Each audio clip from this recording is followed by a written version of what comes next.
Olá, um excelente dia para você e para toda a sua família. Seja muito bem-vindo ao assunto do dia desta quinta-feira. Estamos juntos e hoje aqui no programa vamos aprender um pouco mais sobre a prevenção das doenças do coração.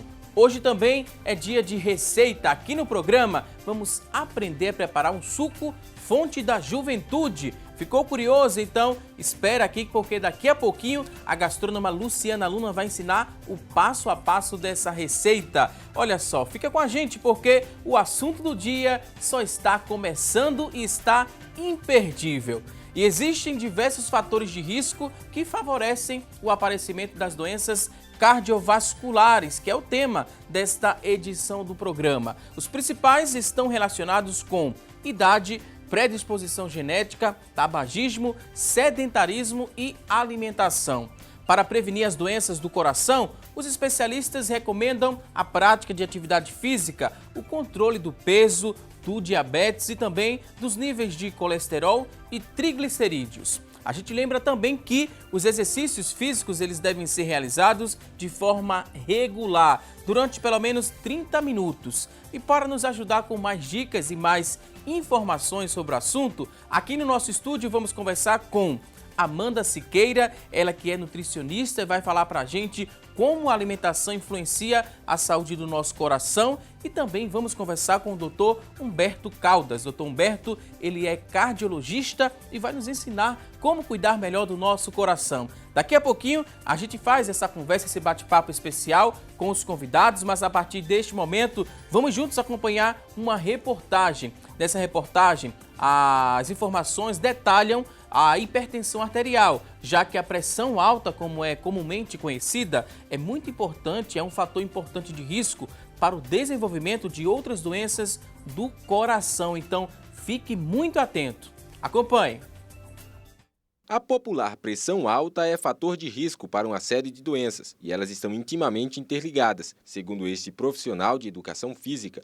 Além dos casos genéticos, o sedentarismo é uma porta de entrada para doenças como diabetes, a obesidade e a hipertensão. O pior é que o número de brasileiros com essas doenças é grande. Somente a pressão alta afeta 45% da população em todas as faixas etárias. Essas pessoas tomam conhecimento. O exercício físico é citado como uma forma de minimizar ou até de trazer a saúde desse indivíduo. No entanto, as pessoas não sabem como fazê-lo. E esse é um fator importantíssimo que a gente precisa conhecer. Um recente estudo do Colégio Americano de Cardiologia apontou que as taxas de mortalidade por insuficiência cardíaca vêm aumentando muito desde 2012, apesar de todo avanço no tratamento cirúrgico e médico voltado para esse tema. Esse aumento está diretamente ligado à ideia de morte prematura, é que a hipertensão, somada à obesidade e ao diabetes, são os principais fatores de risco para as doenças cardiovasculares. A hipertensão mata, é preciso saber o seguinte, importantíssimo. Quando ela mata, um idoso pode superar a pressão arterial, uma pressão de 14, de 15, por exemplo. Um idoso com 80 anos, ele pode ter uma pressão de 15 por 10, 15 por 9, o que seria normal para ele. Mas um jovem de 18 anos com uma pressão dessa, ele é hipertenso e deve haver fatores desencadeantes para isso, que é preciso a verificação médica. O diagnóstico da hipertensão é simples, pode ser feito em uma farmácia ou no posto de saúde, e a recomendação da Sociedade Brasileira de Cardiologia é que 11/7 seja o resultado ideal para uma pressão saudável. Ele vai mensurar, medir, verificar, diagnosticar o seu nível de hipertensão e deve encaminhar o profissional de educação física para que ele tome as medidas e faça o programa baseado na idade dessa pessoa, baseado na qualidade de vida dessa pessoa, no estilo de vida dessa pessoa. E prevenção existe? A resposta é sim, mas não pense que tudo pode ser resolvido somente com atividade física. É preciso mudar o estilo de vida trocando hábitos alimentares. E sobre os exercícios, os aeróbicos, como a caminhada e a corrida, são os mais recomendados. Quanto mais cedo você começa, melhor você terá no futuro uma sobrevivência melhor, em todos os aspectos, no aspecto muscular, motor, visual, cognitivo, enfim. O exercício ele vai contribuir para desencadear uma série de hormônios que vai funcionar plenamente no teu organismo. Eu tenho 72 anos, tomei medicação 30 anos para hipertensão arterial, hoje eu não tomo medicação, faço musculação diariamente, tenho uma alimentação balanceada, estou com um peso de jovem. Veja aí que bom exemplo de que não existe idade para ter uma vida saudável. Não tem idade. Para isso é preciso um profissional acompanhando permanentemente.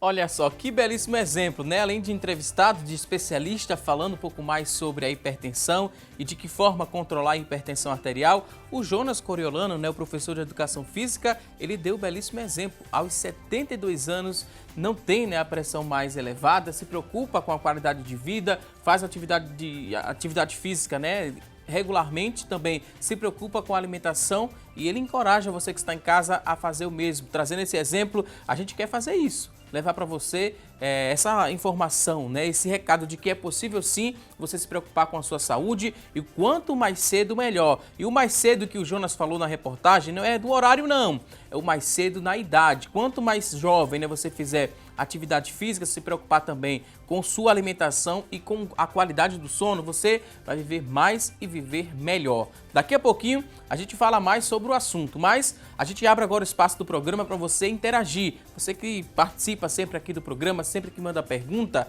primeiro você hoje vai responder a nossa pergunta, a nossa enquete do dia. Vamos lançar a partir deste momento e queremos saber de você o seguinte, olha só, a enquete do dia acaba de ser lançada e hoje a pergunta é se você sabia que a má higiene bucal ela pode afetar a saúde do coração.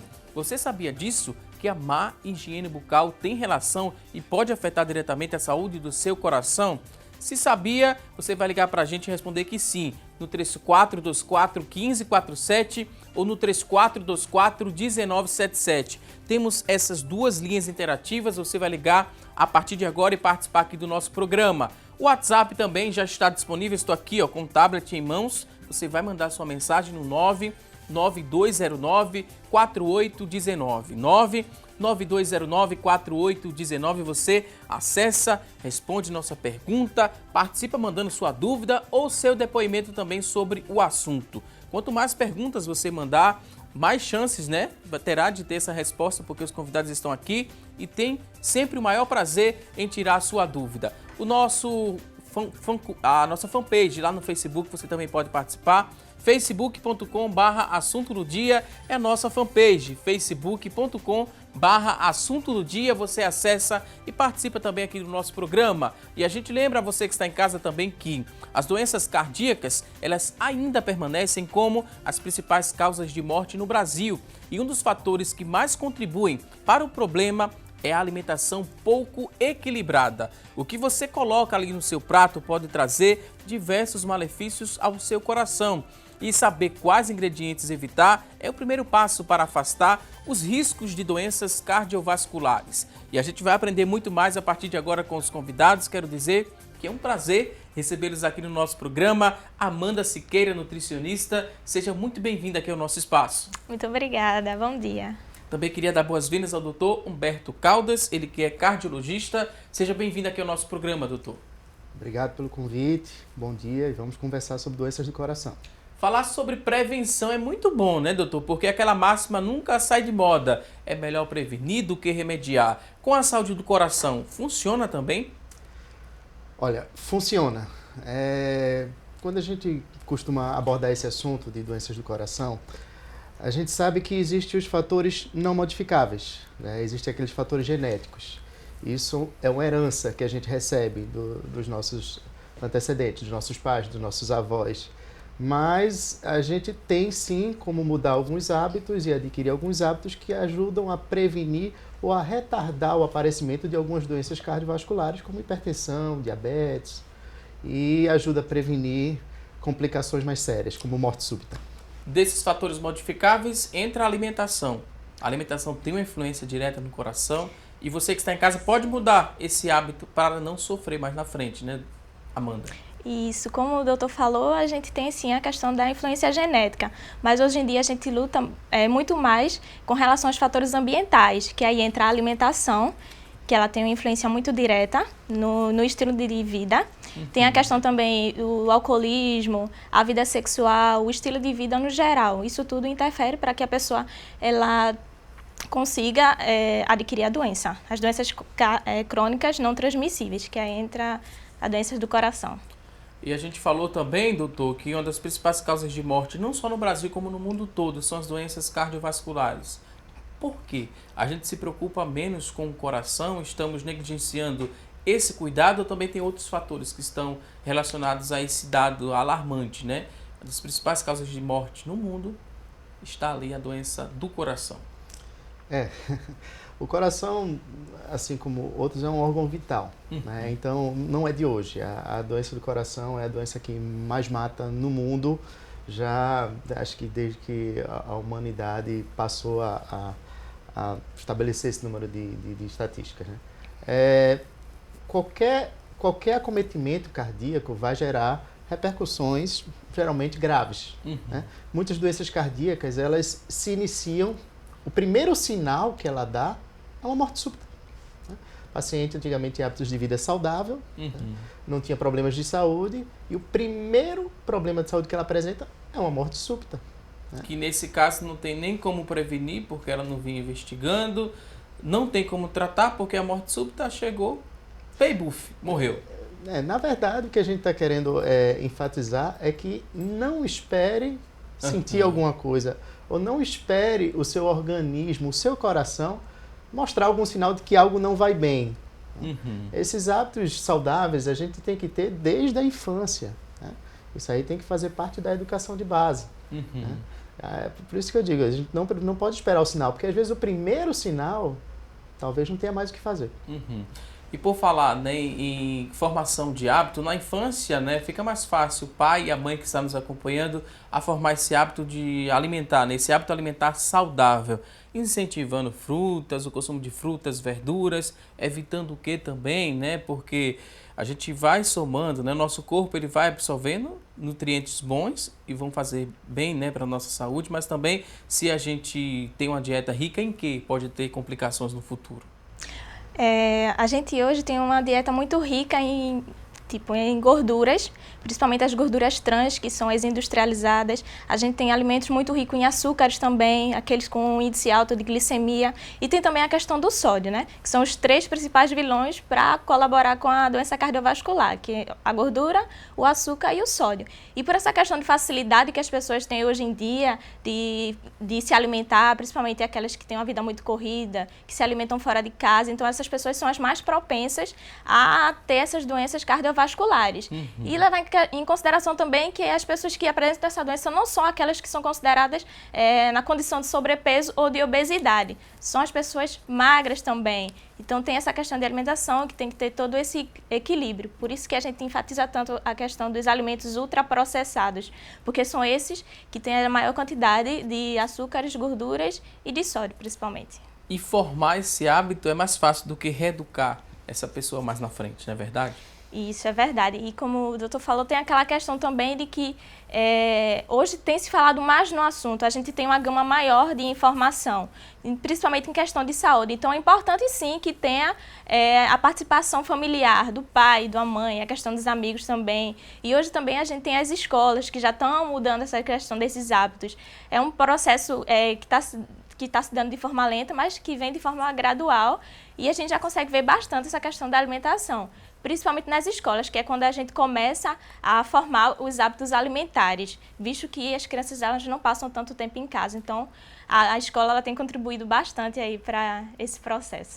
A gente abriu aqui, né, o nosso programa falando que o tema é o combate, né, essas principais doenças que afetam o coração. E a partir de agora, doutor, com a sua ajuda, vamos mostrar para quem está em casa quais as principais doenças que atingem esse órgão vital do nosso corpo. Temos aqui por tópicos e o primeiro tópico aparece ali o aneurisma da aorta abdominal.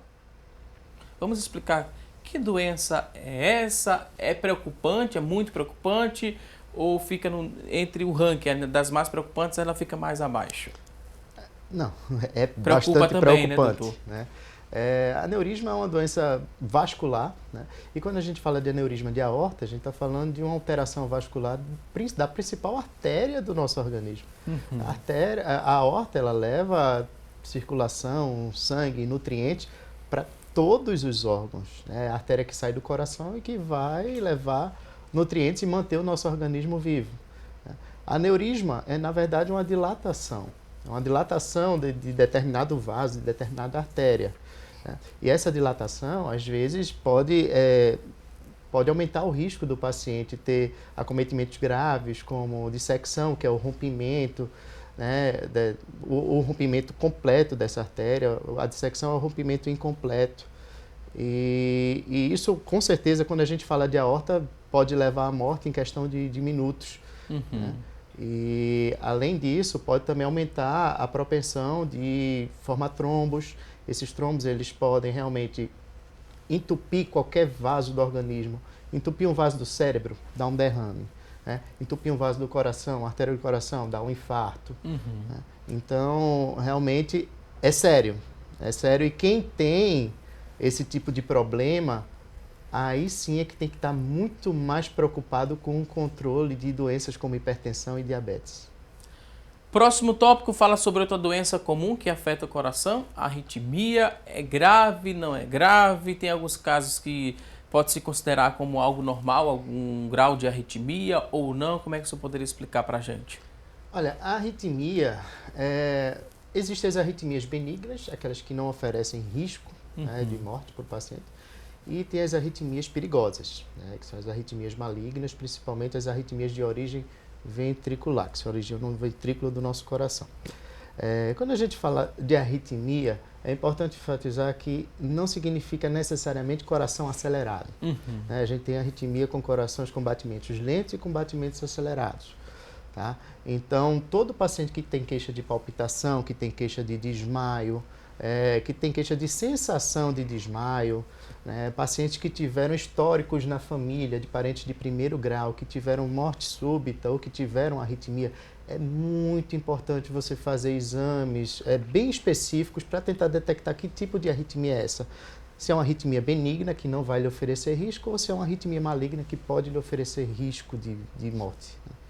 Nesse terceiro tópico, a gente fala aqui sobre ataque cardíaco, que é o infarto agudo do miocárdio.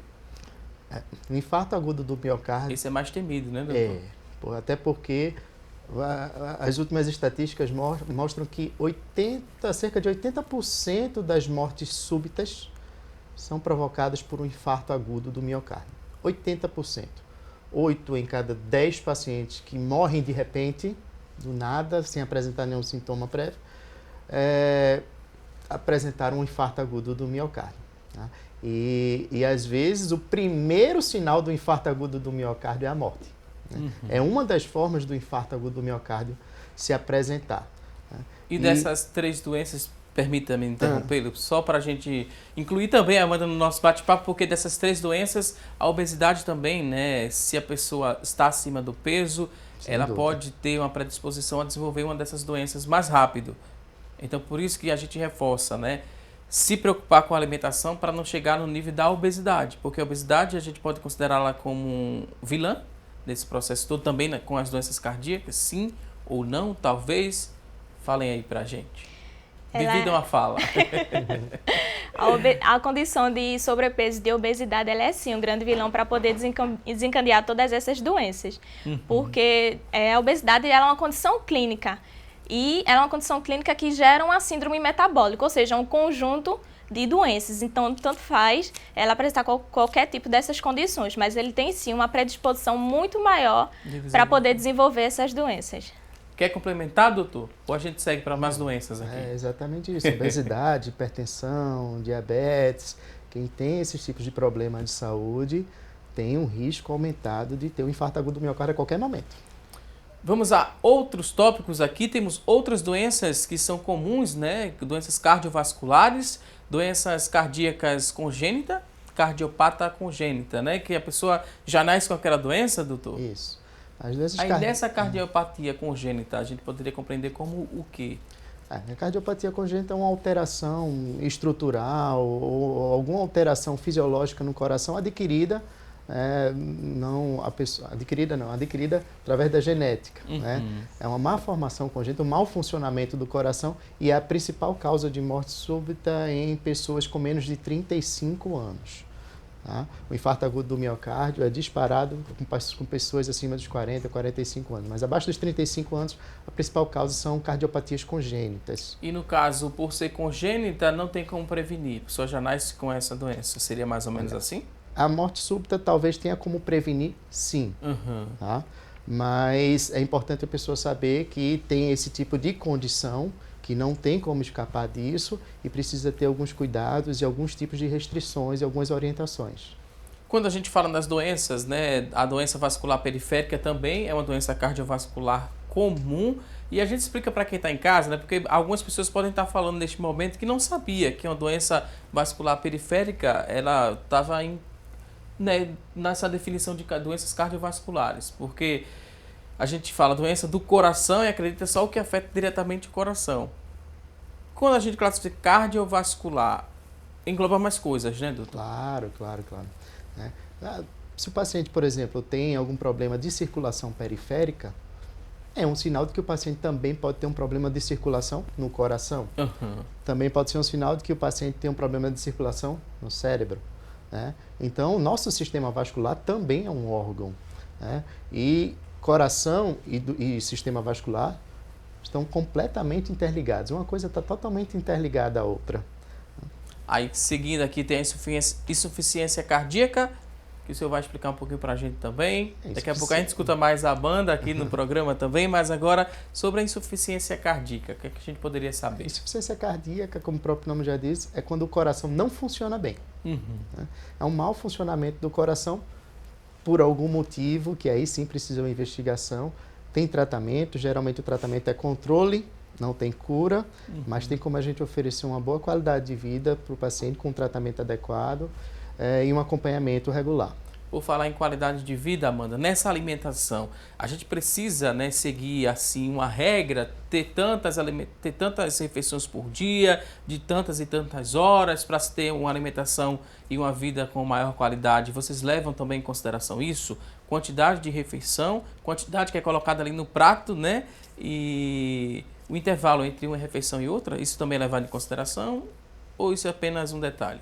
Sim, tudo isso é levado sim em consideração. O indivíduo, ele tem uma quantidade de energia que ele precisa diariamente atingir esse valor para poder atingir as necessidades diárias dele. E nessas necessidades diárias a gente consegue incluir os carboidratos, os lipídios e as proteínas. Então, por isso que é interessante a pessoa, principalmente que está nessa condição de sobrepeso e de obesidade, ela busque um acompanhamento médico e busca um acompanhamento também do nutricionista, para poder estar avaliando ali o que é que ela precisa incluir na dieta, o que é que ele precisa tirar, entendeu? Então, tudo isso precisa levar em consideração. E também a questão do horário da alimentação também. A gente precisa se atentar a essa questão de tomar o café da manhã, o almoço e o jantar e incluir os lanches saudáveis nesses intervalos, porque dieta também não é sinônimo de restrição. A gente faz todo o acompanhamento, inclui todos os nutrientes necessários, tanto os macronutrientes, tanto os micronutrientes, dependendo da necessidade do indivíduo. E a gente lembra também, né, que a dieta ela é repassada de forma individual. Vocês observam várias coisas antes de passar, né, uma reeducação alimentar. Porque às vezes as pessoas, né, viram que o vizinho está um pouco acima do peso, foi até o nutricionista, passou uma dieta específica, aí quer seguir a risca, né, a mesma dieta. Não funciona. Tem que observar várias taxas, né, se está tudo ok, se não está, para poder fazer essa reeducação alimentar. Isso. Hoje a gente, quando pega os pacientes, ele já vem com uma certa gama de informação. Porque eu vi na internet, principalmente nas redes sociais, a gente tem um acesso maior às informações. Então, ele já vem dizendo a dieta que ele quer. Mas aí não é bem assim. Tudo é questão de uma avaliação. Eu preciso entender o que é que ele está precisando naquele momento. E a partir daí eu posso solicitar os exames bioquímicos que aí a gente vai poder estar avaliando as taxas de lipídios, principalmente, bem como outros exames também. Então, o plano alimentar ele tem que ser feito de forma individualizada. Cada pessoa ela tem uma necessidade diferente. Então, o meu plano alimentar ele não vai servir para outras pessoas, porque essa avaliação ela é feita de forma individual. Isso é muito importante a gente destacar, né? Destacar também aqui, para a gente concluir, doutor, esse último tópico sobre a miocardite. Que doença é essa que afeta o coração? Então, esse sufixo "it", quando a gente vê esse sufixo "it" em qualquer termo médico, significa inflamação. Então, se a gente está falando de miocardite, a gente está falando de uma inflamação do miocárdio, que é o músculo do coração. É uma doença grave, uma doença séria. A imensa maioria é causada por infecções virais. Então, às vezes, aquela virose que parece muitas vezes inofensiva, se inflamar o coração, pode sim gerar repercussões graves. Pode ter causas imunológicas, pode ter causas tóxicas, né, uso de substâncias, de quimioterápicos, de medicamentos, de álcool, pode provocar uma inflamação no coração e muitas vezes essa inflamação pode gerar morte súbita, né, o paciente pode morrer de repente por causa de uma miocardite, ou pode inclusive deixar sequelas. Né, o paciente que tinha um coração normal passa a ter uma insuficiência cardíaca após uma miocardite. Então, é uma doença que nós, cardiologistas, nós médicos e o próprio paciente precisa estar bem atento. Daqui a pouquinho tem mais assunto do dia. Até já!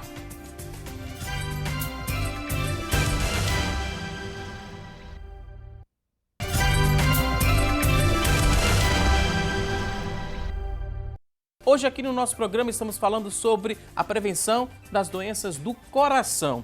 E a partir de agora, a Joyce Fernanda traz as notícias da internet sobre o assunto. Olá, Joyce!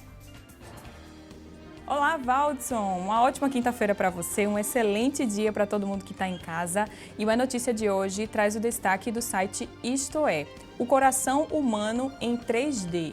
Pois é, vê só que interessante. O texto mostra detalhes de mais um grande passo dado pela ciência e a tecnologia.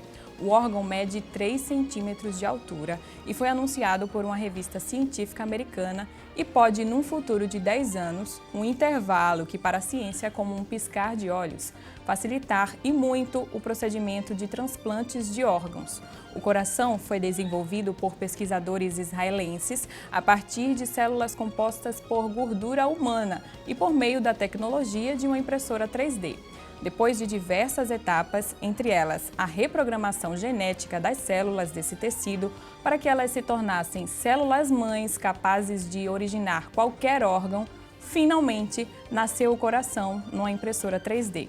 Por ser o primeiro, é natural que ele precise ser aprimorado, sobretudo em sua força de bombeamento de sangue, para atingir as condições cardíacas normais. E que bela notícia, né, Valdson? O coração bateu até mais forte depois de uma notícia como essa, tá vendo? Excelente passo da medicina e a gente espera, né, que eles consigam realmente aprimorar essa grande invenção, se é que eu posso chamar assim, e eu volto com você no estúdio. Que bom que bateu mais acelerado, né? E não é em 3D não, a gente que fique bem claro, né? O coração da Joyce está batendo mais acelerado, mas de alegria, de animação, por uma notícia tão excelente, né? Daqui a 10 anos será possível fazer transplante com o coração ali, feito numa impressora 3D, algo muito curioso, é um avanço muito positivo e que faz o nosso coração bater um pouco mais forte. Imagine o coração de um especialista, de um cardiologista que trabalha todos os dias para salvar vidas, né? Para trazer a você que está em casa um bem-estar. O coração bate também mais acelerado e sem ser em 3D por enquanto, doutor? Com certeza.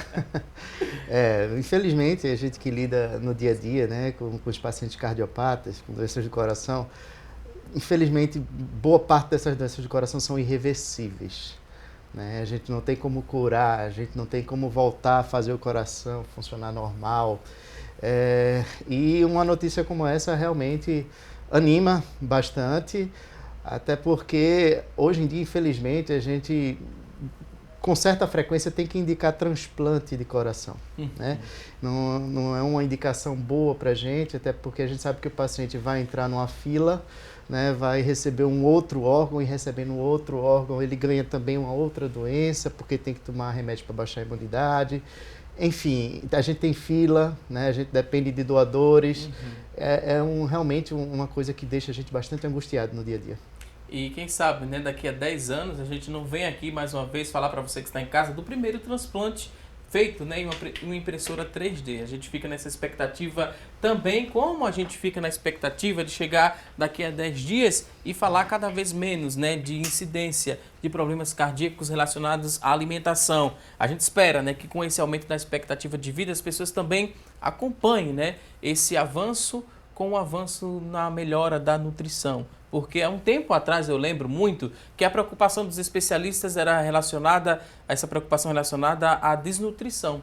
E hoje em dia parece que virou, né? As coisas se inverteram, é por conta da obesidade. Daqui a mais anos, será que vai surgir outra preocupação ou ainda vai ser o combate à obesidade? Porque está dando um pouco mais de trabalho, Amanda. Tá sim, tá dando um pouco mais de trabalho. De acordo com alguns dados com a Organização Mundial da Saúde, a gente já consegue comprovar através de números que a desnutrição ela não é tanto um problema como era antigamente. Hoje a gente já lida mais com o sobrepeso e a obesidade, principalmente no grupo feminino. E voltando ao assunto das doenças, a gente viu também que essas doenças antigamente eram problemas antigos, entendeu? Que apareciam de acordo com a idade. À medida que a pessoa no processo de envelhecimento dela, iam surgindo as doenças. Hoje não. Hoje a gente já tem as crianças que já atingem a doença, a diabetes mellitus e a obesidade no geral. Então já é uma preocupação já de agora, que já vem da infância. E a gente também vê pacientes jovens, né, doutor? Cada vez mais jovens, tendo AVC, tendo vários problemas cardíacos por conta desse fator genético, mas também por hábitos. Hábitos não saudáveis, que fique bem claro. Infelizmente, a gente realmente está vendo isso. A gente está vendo cada vez mais pessoas jovens infartando, pessoas jovens com insuficiência cardíaca, pessoas jovens com hipertensão arterial sistêmica, né? A gente vive uma epidemia mundial de obesidade, né? A gente vive uma epidemia mundial de hipertensão. Tudo isso está relacionado, óbvio, como eu falei, os fatores não modificáveis, genéticos, mas principalmente o estilo de vida que tende a ser cada vez mais deletério para a nossa saúde. A gente falou no começo do programa, né, que é importante quem está em casa, que tem essa preocupação com a alimentação, procurar uma nutricionista, né, para rever essa dieta, para rever esse hábito alimentar, e que é importante porque é algo individual, né? Você vai avaliar o paciente, vai avaliar os exames para passar essa dieta, mas tem alguns itens ali que a gente poderia pontuar, que serve para todo mundo. Olha, evite o açúcar, por exemplo. Evite tal outro alimento porque é prejudicial. Tem alguns que a gente pode pontuar que servem para todos nós. Quanto mais evitar, melhor.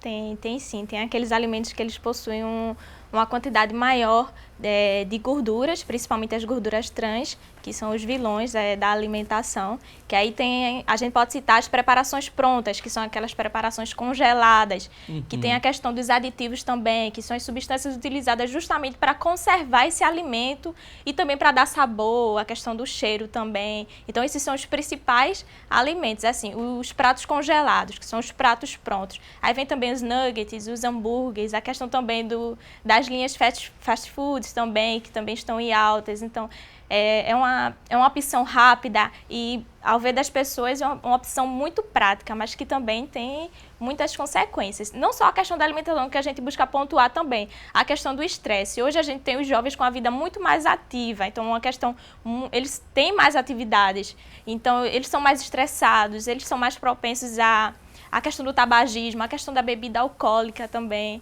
Então, tudo isso influencia, não só a questão do peso em si, a questão do estilo de vida social da pessoa. Vai refletir bastante. Tem mais pessoas querendo participar aqui do nosso bate-papo, tem muita gente pedindo, né, para que a gente comece já a responder as perguntas, tem muita gente ansiosa e essa ansiedade às vezes acelera um pouquinho também o coração, né, doutor? Para não acelerar o coração de ninguém que está em casa, vamos começar a responder essas perguntas. A Edilene, de Jaboatão dos Guararapes, ela diz o seguinte: ela sentiu uma dor no pulso, doutor. Pode ser algo proveniente do coração? Tem algum reflexo do coração no pulso, essa dor que estou sentindo? Porque apareceu do nada, não levei nenhuma pancada e isso vem com uma certa intensidade de ontem para agora. Tem alguns minutos, né, que ela também sentiu uma dor no peito e ela queria saber qual especialista procurar. Por ter sido uma dor no pulso, eu procuro um médico que trata os ossos ou um cardiologista? E ela queria saber essa informação. A Edilene, que mora em Jaboatão dos Guararapes. Olha, Edilene, essa queixa específica de dor no pulso, muito pouco provável que seja algum problema cardíaco, algum problema de coração, tá? Já a dor no peito, essa aí precisa ser realmente avaliada com calma, ser bem caracterizada, para aí sim avaliar se tem algum risco ou não. Qual especialista procurar? Inicialmente procurar um clínico, tá? Não indicar um cardiologista, vai numa policlínica, vai numa UPA, ou até no posto de saúde mais perto de casa, caso você não esteja tão mal, né? E aí sim você vai receber a avaliação e o encaminhamento adequado. Vamos a mais participações. Agora é a Etienne, que mora em Paulista. Ela disse que a filha dela pesa 18 quilos, tem 5 anos de idade, fez um exame e deu a taxa de ferro muito alta, 175. Ela fala que essa taxa de ferro deu, ela tem cansaço, a filha dela sofre com cansaço e às vez ou outra ela tem uma crise de cansaço. Pode ter alguma relação ou não? E o que fazer para ela baixar esse ferro? Só medicação ou com alimentação também ela poderia contornar essa situação toda? Etienne, que mora em Paulista, a filha tem 5 anos. Na verdade, essa paciente precisa de uma avaliação clínica mais detalhada, tá? Tem que saber que tipo de elevação é essa. É do ferro mesmo? É da ferritina? Tá? É um paciente muito jovem, uma criança. 5 né? anos. Isso pode ser realmente algo genético, algo hereditário. Existem algumas doenças genéticas que fazem com que os níveis de ferro aumentem muito no sangue. Tem alguns tratamentos específicos, tem alguns cuidados específicos a se ter, mas é um paciente que precisa ser avaliado por um médico e ter uma investigação melhor. Hein? Aí no caso, como ela está com excesso de ferro, entre aspas, né? Ela falou que está. Aí ela come menos ferro, isso vai ajudá-la a baixar essa taxa? Ou não é mais ou menos por aí, Amanda? Ela tem que fazer um acompanhamento de forma conjunta. Então, a gente não pode analisar um fato assim de forma individual. Então, precisa analisar o que ela está comendo e como é que está o estilo de vida dela para ver o porquê dessa taxa de ferro estar tão alta. E se for a questão da alimentação, aí a gente pode estar diminuindo, fazendo essa redução desses alimentos. Vamos a mais participações. Tem muita gente perguntando aqui, a pessoa não se identificou, mas queria saber o que é que leva uma pessoa a ficar com o coração inchado, doutor. É normal isso acontecer ou é uma coisa rara? O que é que leva a isso? E esse coração inchado pode refletir nos pulmões e nos rins? Esses órgãos também podem ser comprometidos? Sim ou não? Sim. O coração inchado vai repercutir em todos os órgãos, né? No cérebro, no pulmão, no rim, na nossa circulação. E a causa, existem diversas causas. É multifatorial, geralmente. Né? Dentre elas, a gente poderia destacar a hipertensão arterial sistêmica, a gente pode destacar as cardiopatias hereditárias, a gente pode destacar o uso abusivo de álcool. Tá? O uso de álcool em excesso faz o coração inchar. Né? As causas também inflamatórias, como a gente já citou, a questão da miocardite, pode deixar como sequela o coração inchado e funcionando mal. Então, é sim uma condição clínica perigosa. E que precisa de acompanhamento e tratamento. Precisa de uma atenção maior, né? Vamos a mais perguntas. Temos aqui outra dúvida. J. Silva, que mora em Santa Cruz do Capibaribe, está acompanhando e a gente agradece, né, a audiência de todos lá de Santa Cruz do Capibaribe. O J disse que a mãe dele tem hipertensão arterial e ele gostaria de saber se isso é um risco real para que os filhos dela também possam ter, ele e os irmãos. E sobre a enquete ele responde e a gente vai somar aqui mais uma opinião sobre a enquete em relação a esse fator, né, hereditário na hipertensão arterial. No caso, a mãe dele tem, ele e os irmãos podem ter também? A doença hipertensão arterial sistêmica é uma doença multifatorial. O que faz essa doença se estabelecer no organismo são vários fatores. Um deles é a questão hereditária. Se a gente tem um pai, mãe, avô, avó hipertenso, a gente tem sim uma propensão e uma predisposição a desenvolver essa doença e a gente precisa realmente mudar os hábitos desde cedo para tentar, quando não for possível, evitar, pelo menos tentar retardar o aparecimento. A gente sabe, né, que a pressão alta, e muita gente que está em casa também sabe que quando se tem pressão alta não tem cura, mas tem controle e se fala logo no sal. O sal aparece logo como principal vilão. E as pessoas só lembram do sal refinado, aquele processado que a gente compra, o sal de cozinha. Mas tem o sódio, que tem sódio também em alguns alimentos doces. E esse sódio também pode interferir na pressão arterial? Pode, ele pode sim. Muitos dos alimentos, principalmente os ultraprocessados, eles vêm com uma grande quantidade de sal, de sódio, o famoso sal de cozinha. Então, de forma geral, a quantidade indicada para cada indivíduo, uma quantidade indicada saudável é 5 gramas por dia. Aí, como é você vai medir essas gramas? Normalmente, a gente recomenda 3 colheres de café de sal rasa e as outras 2 gramas, elas já vêm do alimento. Certo? Então, aí você pode estar controlando esses alimentos, principalmente aqueles produtos que comumente são muito utilizados. Aqueles temperos. O tempero, pronto. Você pode estar substituindo aí pelos temperos naturais, que são os temperos feitos de ervas. Tem também os pratos feitos. O refrigerante também, que a gente pensa que não tem sódio porque é doce, mas ele tem sim uma quantidade de sódio, uma quantidade assim considerável. Então, a pessoa que ela já tem a condição de hipertensão ou qualquer outra doença, ela tem que aprender a ler os rótulos e tem que começar a colocar essa prática no dia a dia dela. Quando for ao mercado, o produto já estiver em casa, a gente tem que começar a ler os produtos e saber o que é que tem ali dentro, para aí poder controlar a alimentação e também a doença, caso ela tenha alguma enfermidade. E se a pessoa não tem esse cuidado e ingerir muito sal, o efeito é imediato, doutor? Essa pressão arterial vai subir em poucos minutos, por exemplo? Ou às vezes requer um pouquinho mais de tempo? Geralmente não é imediato, né? Mas às vezes um uso abusivo de sal pode provocar uma repercussão relativamente rápida, sim, né? Mas o perigo maior são esses efeitos crônicos, né? A longo prazo, esses efeitos lentos, insidiosos, imperceptíveis, e que a gente precisa ter cuidado. Ótimas explicações, chegou aquele momento de pedir licença aqui aos nossos convidados, também dizer a você que está em casa que daqui a pouquinho a gente volta para responder a sua dúvida. Tem muita gente participando, muita gente interessada, né, em ficar distante dos problemas cardiovasculares. Agora vamos àquela rápida pausa, daqui a pouquinho tem mais assunto do dia. Até já!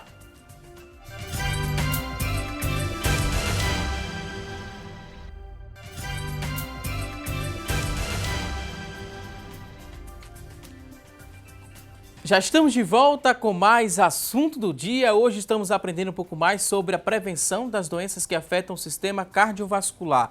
A gente explicou, né, o que é o sistema cardiovascular no começo aqui do nosso programa e a gente, através de um vídeo, vai explicar e mostrar para você como é que funciona esse sistema cardiovascular. Ele é composto só pelo coração? Não é? Não é? Doutor Humberto vai nos explicar a partir de agora. Temos o vídeo, né, para a compreensão ficar muito melhor aqui do assunto. O coração está batendo, normal até o momento, né, doutor Humberto? Isso. Esse aí é o órgão, o coração, que funciona como uma bomba, né? Nosso sangue, ele precisa circular pelo organismo para levar o oxigênio e os nutrientes para os órgãos.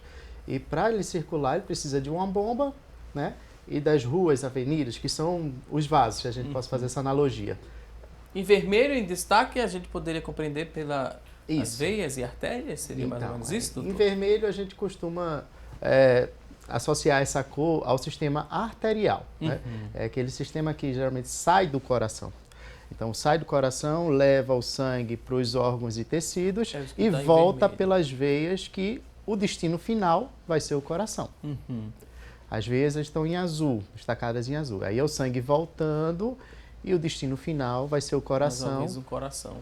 Do coração vai para o pulmão, o sangue é oxigenado, elimina gás carbônico, volta para o lado esquerdo do coração e do lado esquerdo do coração sai novamente uma artéria para fazer o sangue circular e nutrir os nossos órgãos e tecidos. A gente vê, né, todo o corpo ele tem essas veias e artérias, né, doutor? Tem.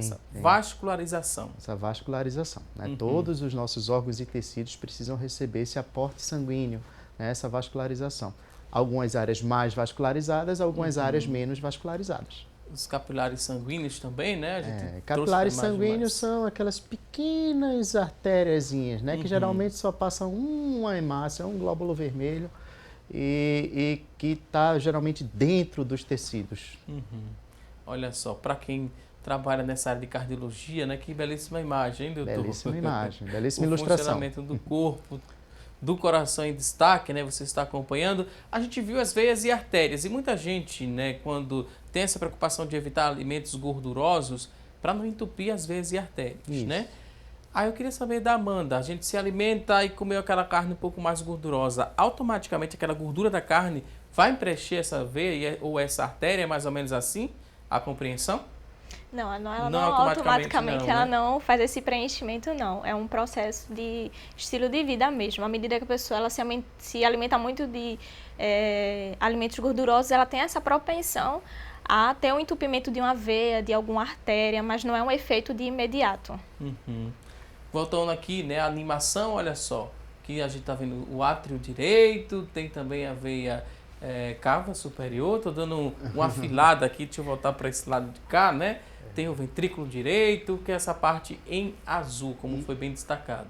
Isso, o nosso coração ele tem 4 principais câmaras, né? 2 átrios e 2 ventrículos. Átrio direito e ventrículo direito, átrio esquerdo e ventrículo esquerdo.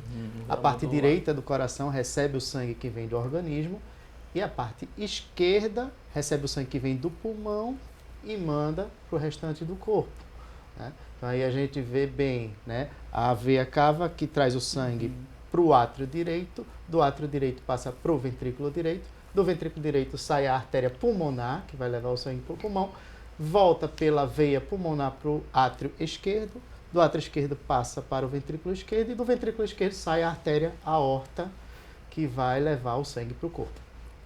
E a gente vê aqui o coração batendo, como é que a gente poderia considerá-lo normal?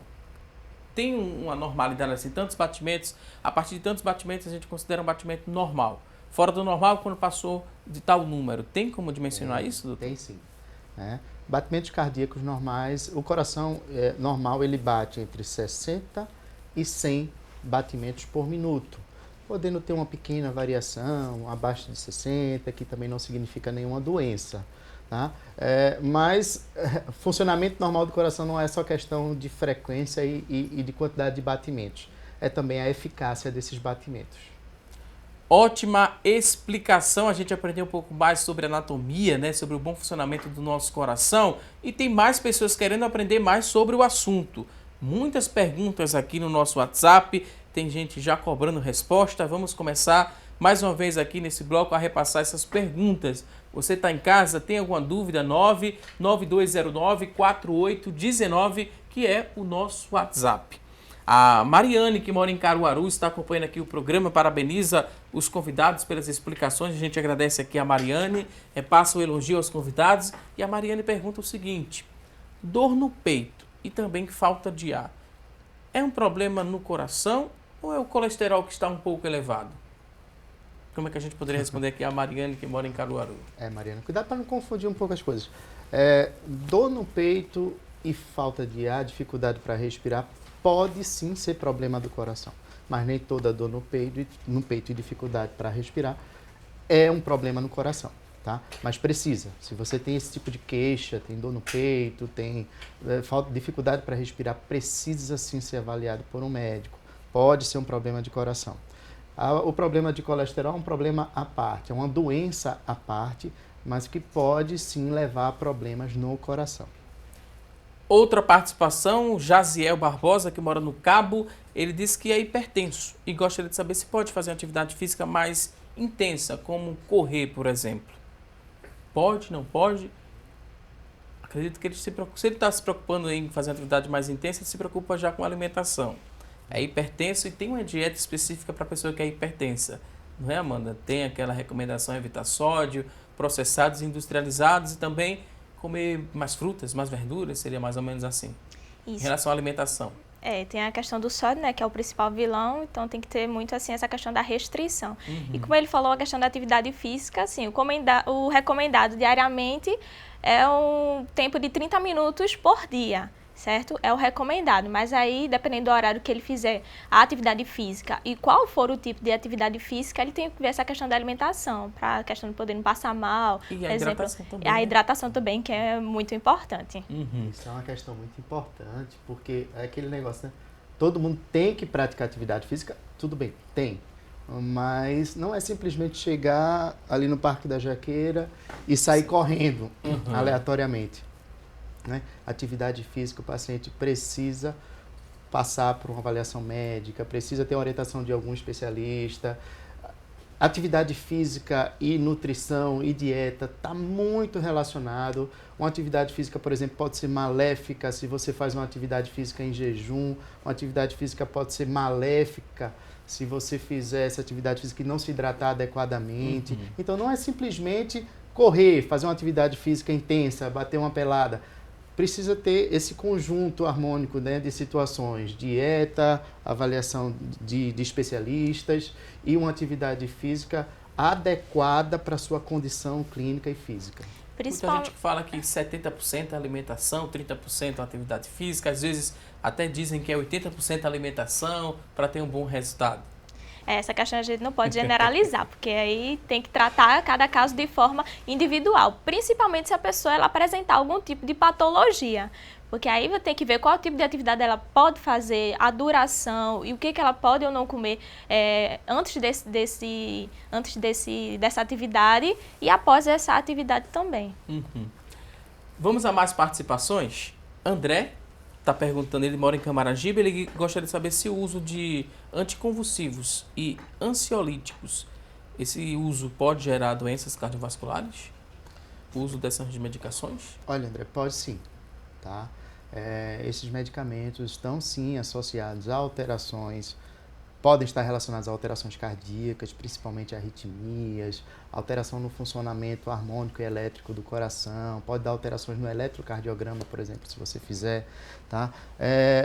São medicamentos psicotrópicas, ou seja, boa parte delas são controladas, são tarja preta, né, causam dependência orgânica.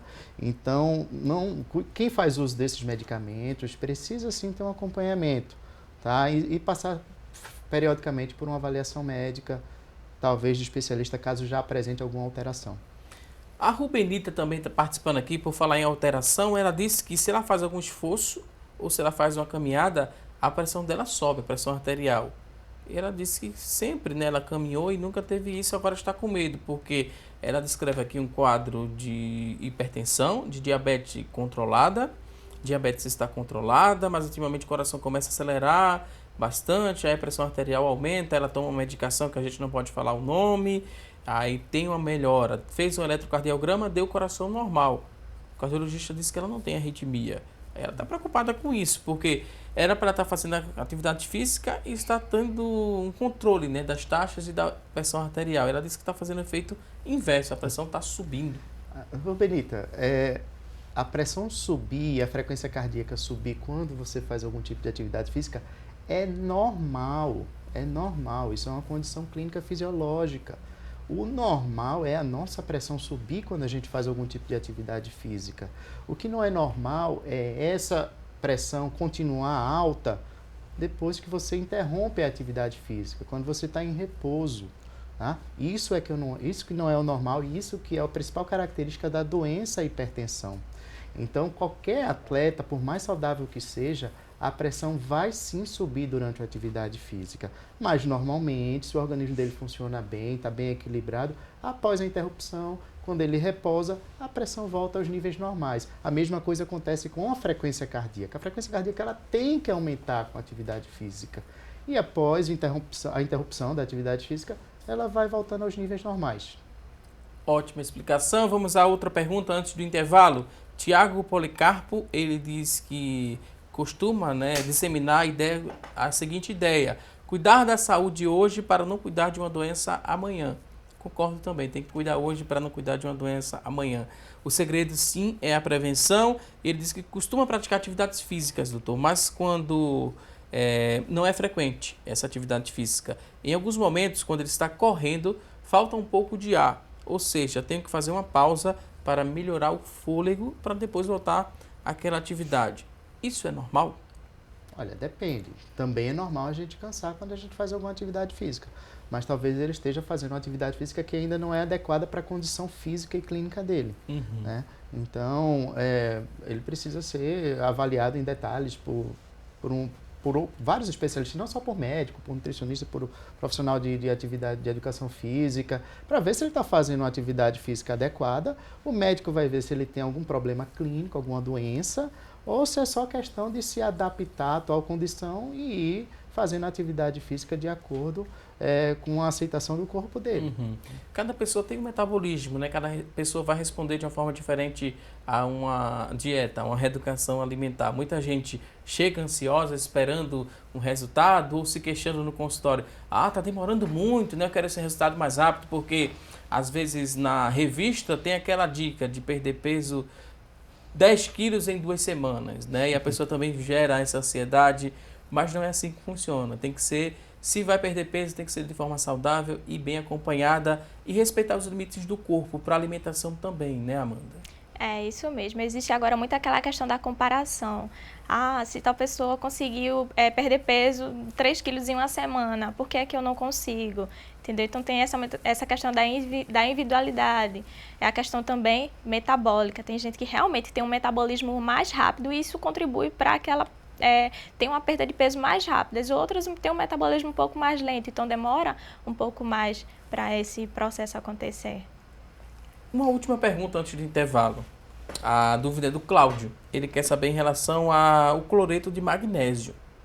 Faz bem ou não faz para o coração? Vocês poderiam trazer uma explicação para essa pergunta dele? Cláudio, que mora em Jaboatão dos Guararapes. Cloreto de magnésio faz bem para o coração? Sim ou não? O cloreto de magnésio, assim, na minha área, no meu campo de atuação, tem gente que toma por causa da questão da gastrite, assim, como meio de aliviar a dor. Na questão cardiovascular, não li nada a respeito, não. Mas, assim, ainda é de forma errada. Eu não indico o uso do cloreto de magnésio como alívio para quem está com uma crise de gastrite, porque ele causa um efeito rebote. Mas isso aí é na parte de gastrite. E na parte cardíaca? Na parte cardíaca também não há nenhuma evidência. O que há de evidência é que alterações sanguíneas de magnésio baixo, magnésio alto, podem sim provocar problemas cardíacos, principalmente de arritmia. Tá? Então, não é simplesmente chegar e tomar cloreto de magnésio. Cloreto de magnésio nada mais é do que um suplemento, uma suplementação. Só tem indicação caso você tenha realmente algum déficit de magnésio dosado no seu sangue. Se você fizer algum exame de sangue de magnésio baixo, aí você pode utilizar esse tipo de suplemento para tentar normalizar esses níveis. Mas o uso aleatório e empírico não vai lhe trazer nenhum benefício. Há tempo ainda para mais uma pergunta. A dúvida do telespectador que não se identificou, mas disse que tem a pressão arterial alterada. Ele tem a pressão alta. Ele queria entender por que é prejudicial ao coração, essa pressão arterial alterada, alta. Então, pressão arterial elevada, além de provocar toda uma alteração vascular no seu sistema circulatório, também vai gerar uma sobrecarga no coração. Vai bombear mais sangue, doutor? Vai ter mais dificuldade para bombear o sangue. Ele vai encontrar uma resistência. É como aquele atleta que está malhando lá na academia para ganhar musculatura, para hipertrofiar a musculatura. Mesma coisa o coração, ele vai estar fazendo um exercício mais intenso para conseguir promover um bombeamento adequado do sangue. Se ele encontra essa resistência, ele vai ficando cada vez mais sobrecarregado, marombado, e é um hipertrofiado. Músculo, né? O coração é um músculo. Isso, é um músculo como outro qualquer do organismo. Então, o grande problema da hipertensão é sua cronicidade. É sua evolução lenta, insidiosa e imperceptível. A pessoa não sente nada, mas o coração está ali, sobrecarregado. E muitas vezes, quando começa a sentir alguma coisa, as condições já são irreversíveis. Então, a gente tem que ter cuidado com isso, porque gera uma sobrecarga, não só no coração, mas também no cérebro, nos rins. Todo cuidado é pouco. Licença mais uma vez aqui aos convidados. A gente vai àquele rápido intervalo. Daqui a pouquinho tem mais assunto do dia. Até já!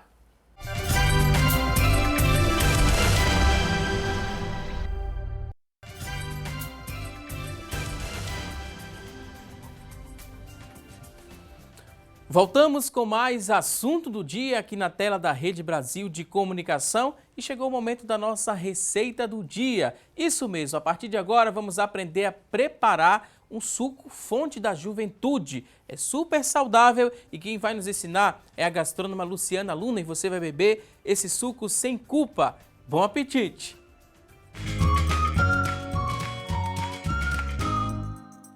Olá, tudo bem com vocês? Hoje eu vou ensinar uma receita de um suco que é ideal para você que quer prevenir os sinais da idade, relaxar ou até mesmo eliminar aquelas gordurinhas indesejadas. Este suco é conhecido como fonte da juventude, então pegue papel e caneta e anote os ingredientes bem direitinho. Para a receita de hoje, você vai precisar de meio abacaxi, um maracujá, meia cenoura, folhas de hortelã e água. Esta receita é bem simples de fazer. Nós vamos colocar todos os ingredientes no liquidificador e bater. Então eu vou começar colocando o abacaxi.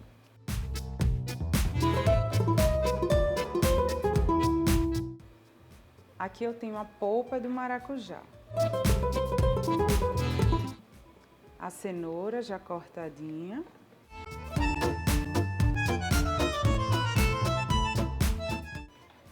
Folhinhas de hortelã, que é a gosto. E para finalizar, nós vamos colocar a água até cobrir.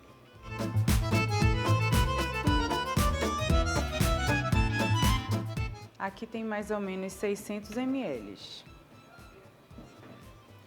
Próximo passo é bater.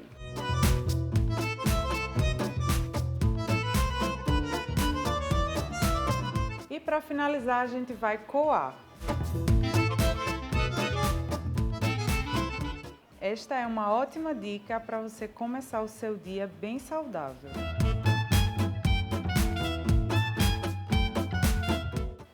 Esta foi a nossa receita de hoje. Uma delícia! Espero que vocês tenham gostado e nos vemos no próximo Receita do Dia.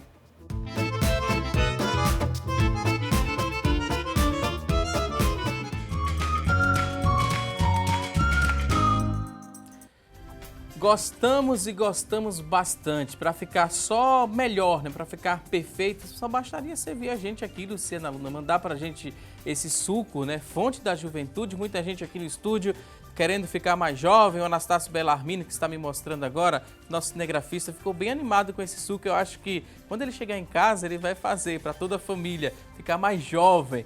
Muito obrigada, Luciana Luna, por mais uma dica e a gente segue aqui com mais coisa boa no programa. Você que está em casa, está em busca de uma recolocação no mercado de trabalho? Fique atento às oportunidades. Boa sorte!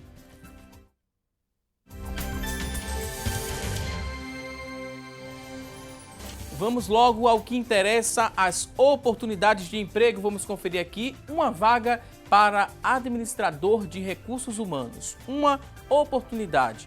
Exigência de ensino médio completo, experiência de 6 meses, salário R$ 1.550. Uma vaga para administrador de recursos humanos.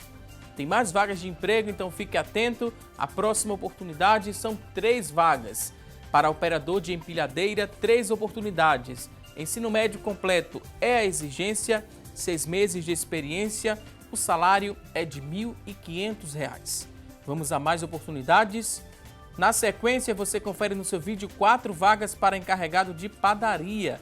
4 vagas. Ensino médio completo, experiência de 6 meses, R$ 1.550 é o salário. E você que está em casa, ficou interessado em uma dessas oportunidades? Você pode entrar em contato com o Sistema Público de Emprego, Trabalho e Renda através do telefone 3355-2900.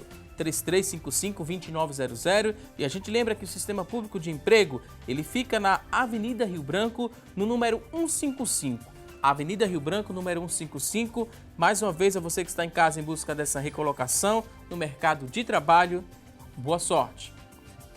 E a gente volta aqui a falar sobre a prevenção de doenças cardiovasculares. Vamos seguir para responder a sua dúvida. Tem muita gente participando, interagindo. A gente agradece sempre sua participação aqui no nosso programa. É um prazer receber cada pergunta e a gente segue aqui com mais participações. Tem muita gente mandando áudio, né? A gente só lê as perguntas. Então você que está em casa, tem uma dúvida, escreve aqui para a gente que a gente lê ao vivo. Tem a pergunta agora da Josefa de São Lourenço.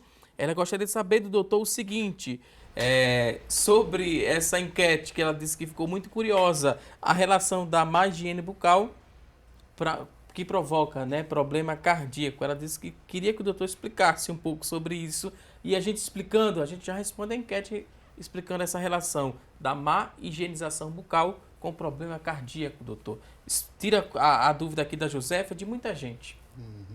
Pois é, Josefa, é um assunto bastante importante, né? Porque muita gente, às vezes, não valoriza isso. Lembrar que nossa boca é a primeira porta, é a principal porta de entrada para alimentos, para nutrientes e também para coisas nocivas, né? Como bactérias, protozoários, vermes, enfim. Ela, por isso, ela é muito vascularizada, né? Ela recebe muita vascularização. Tem muitas artérias, muitas veias, né? Então, qualquer alteração na higiene bucal, você aumenta o risco desses componentes maléficos, como bactérias, micro-organismos, germes, entrarem na corrente sanguínea, né? Entrou na corrente sanguínea, vai para onde? Vai para o coração, né? E do coração parte para todo o resto do corpo, né? Então, a má higiene bucal, do mesmo jeito que a nossa principal porta de entrada para alimentação, para nutrientes, para bebidas, também pode funcionar como porta de entrada para coisas nocivas, certo? Por exemplo, um dente, né? Precisando fazer um tratamento de Por canal, exemplo, a pessoa não deu dente. sequência, fica aberto e a Isso. bactéria entra, doutor. Aquilo gera inflamação, aquilo gera infecção, vira um foco de infecção, né? E esses micro-organismos podem entrar na corrente sanguínea e vão direto para o coração, né? Isso pode gerar uma miocardite, uma inflamação, uma infecção no coração que pode ser gravíssimo. Endocardite, infecção no coração, está muito associado à má higiene bucal, porque essas bactérias podem sair do dente da boca e ir direto para o coração. Temos outras participações, explicamos agora e muita gente vai responder a enquete de forma correta, né? Vai dizer que agora conhece. Tem aqui a pergunta do Vicente, que mora em Pombos. Ele está participando do programa dizendo que, ao dormir, nas madrugadas, doutor, ele sente o batimento cardíaco mais acelerado. E quando, né, alguém faz raiva a ele, o batimento também acelera. É normal? Qual a orientação que o médico poderia repassar para mim? Ele sentiu o batimento mais acelerado durante a madrugada.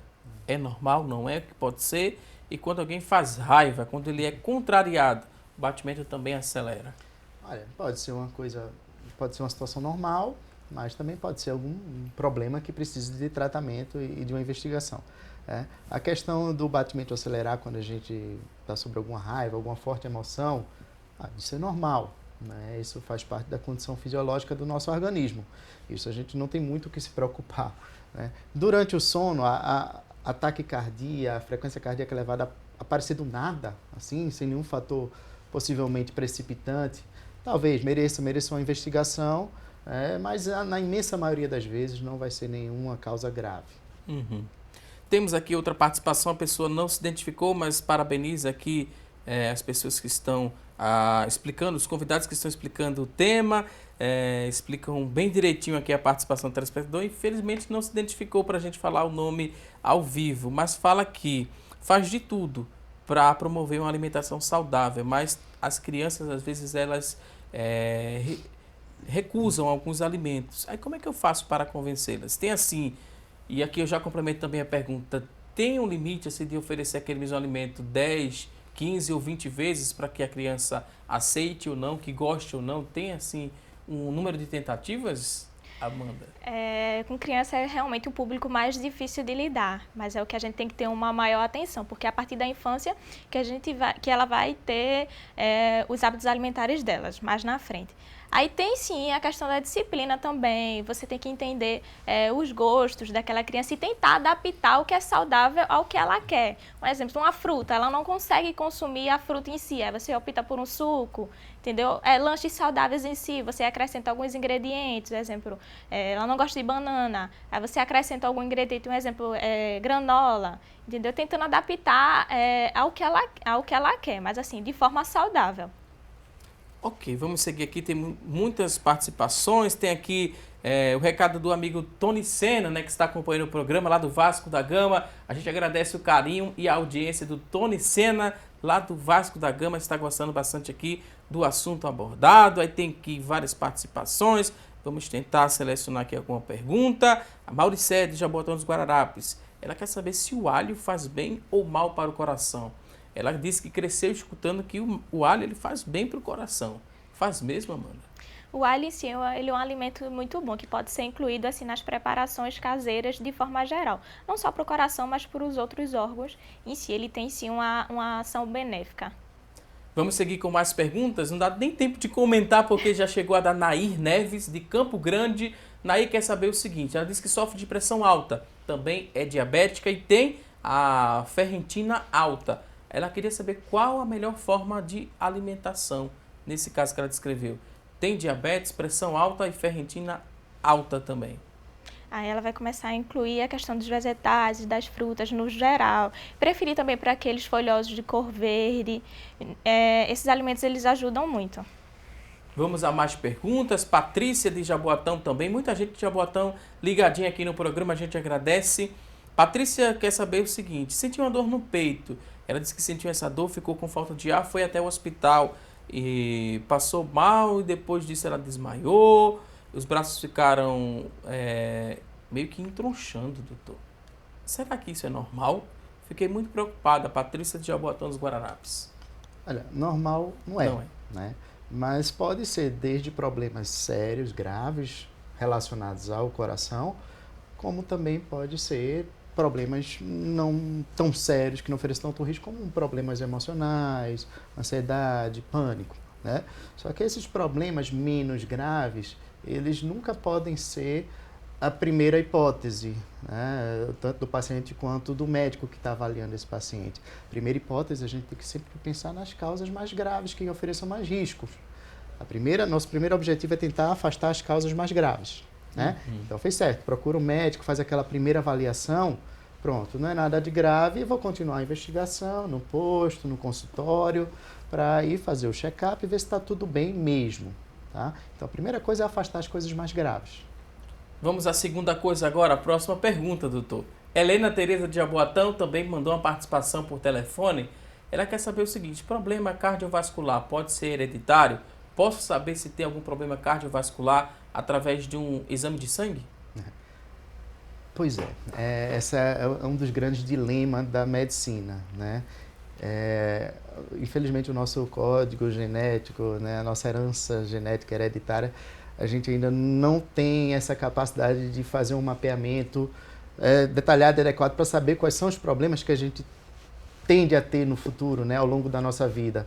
Infelizmente a gente não tem como avaliar isso de forma muito precisa. Tá? Tem algumas substâncias, existem trabalhos com marcadores inflamatórios, como ferritina, que às vezes quando está muito elevada pode ser um dos fatores que indiquem que você tem um aumento maior, né, de ter essas causas, mas não tem. Isso é muito importante a gente abordar a questão da prevenção e da questão dos hábitos saudáveis. Isso sim é que é muito mais eficaz do que você estar procurando taxas no exame de sangue que possam indicar esses riscos. Elizabeth de Jaboatão tem a próxima pergunta, a gente vai ler rapidinho. Ela disse que o colesterol da filha dela deu muito alto. Quais os riscos que ela corre? Ela tem 8 anos de vida, 8 anos de idade. A médica mandou cortar vários tipos de alimentos.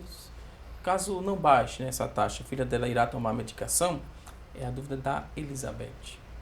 A questão do colesterol alto, ela pode estar conseguindo controlar aumentando substancialmente a quantidade de fibras na alimentação, principalmente as fibras solúveis, que ainda entra a aveia, a farinha de cevada, a farinha de trigo, esses alimentos no geral. E sempre quando for introduzir, inserir naqueles alimentos, por exemplo, uma fruta, ou então os produtos lácteos, optar sempre pelos os desnatados ou os semidesnatados, já visto que é uma criança.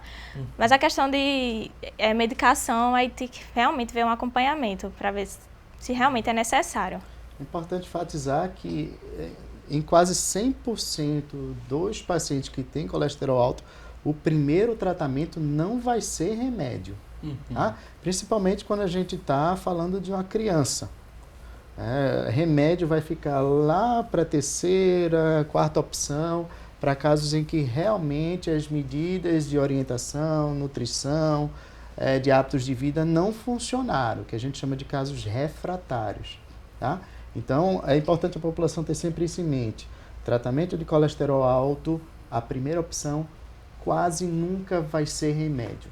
Doutor, uma última pergunta que chegou aqui de uma mãe bastante preocupada, né? Pedi para perguntar ao senhor, o filho dela está com um problema, né, na válvula mitral. O que é que pode, ele pode ter alguma coisa? Tem um procedimento que deve ser feito? Como é que é feita a troca dessa válvula? O filho dela tem 14 anos e está precisando desse procedimento. A gente tem que avaliar qual é o problema, né? A gente tem que especificar que problema é esse. A gente tem problemas de válvula cardíaca, principalmente da válvula mitral, que não oferecem tanto risco, né? Só precisa de um acompanhamento, como por exemplo o prolapso da válvula mitral. É uma condição que, por exemplo, eu tenho, né? E que cerca de 60% a 70% da população tem. Isso é um problema de válvula mitral, mas que geralmente não oferece risco nenhum. Só ter um acompanhamento, fazer um ecocardiograma periódico. Tá? Agora, se é um problema de válvula que está gerando uma repercussão, né, no restante do coração de uma forma sistêmica em todo o corpo, né, como por exemplo uma insuficiência, uma obstrução da válvula mitral, que a gente chama de estenose, aí talvez precise de um tratamento, e alguns desses tratamentos são cirúrgicos. Tá? Então a gente precisa saber, conhecer e estratificar esse problema com mais cuidado. Mas deu para acalmar mais o coração dessa mamãe. Isso. Licença aos convidados mais uma vez. No começo do programa a gente fez uma pergunta, a nossa enquete do dia. A gente perguntou se você sabia que a má higiene bucal pode afetar a saúde do coração. Explicamos o porquê. E o curioso é que apenas 26% das pessoas que ligaram e participaram disseram que sim, que conheciam, né? 74% disseram que desconheciam, não sabiam que a má higienização da boca causaria problema cardíaco. Explicamos aqui no decorrer do programa. A gente agradece a você que ligou e participou. Reta final, para agradecer agora os convidados, abre espaço para o último recado, considerações finais. Amanda Siqueira, nutricionista, muito obrigado pela participação aqui no nosso programa. O espaço fica aberto agora para as considerações finais. À vontade. Quero agradecer primeiramente pelo convite e enfatizar aqui, para a gente manter os hábitos saudáveis, a gente deve fazer todas as refeições, as principais, que são o café da manhã, o almoço e jantar, e incluir nesses intervalos aí os lanches ditos saudáveis. E também lembrar de se hidratar sempre, a questão também da educação física, buscar fazer pelo menos 30 minutos de atividades diárias. Mais uma vez, muito obrigado. Também queria agradecer agora ao doutor Humberto Caldas, cardiologista. Considerações finais, à vontade. Bom, queria agradecer o convite mais uma vez, né? Estaremos sempre à disposição para esclarecer a população. E, para finalizar, a gente gostaria de enfatizar a questão da prevenção. Tá? Doenças do coração pode ser fatal, então não esperem os sinais aparecerem. Tá? Procurem se cuidar, procurem fazer seu check-up cardiológico, procurem fazer um acompanhamento nutricional. Eu não tenho dinheiro, eu sou pobre. Gente, hoje em dia a gente tem condições de ter tudo isso a nível de SUS, né, gratuito. A gente tem nutricionistas, a gente tem academia da cidade, a gente tem postos de saúde, tudo isso para oferecer uma prevenção adequada. Não esperem os sinais, o coração dá sinais de que algo não vai bem. Mais uma vez, muito obrigado. O sinal que eu recebi agora foi de que a gente precisa encerrar o programa e a gente agradece a todo mundo que ligou, que participou, muita gente elogiando aqui os nossos convidados. Obrigado. Voltem mais vezes. A você que está em casa, obrigado pelo seu carinho, por sua audiência. Não se esqueça, teremos um novo encontro amanhã, ao vivo, a partir das 9h30 da manhã, aqui na tela da Rede Brasil de Comunicação. Um excelente dia, um forte abraço e até amanhã, se Deus quiser. Até lá!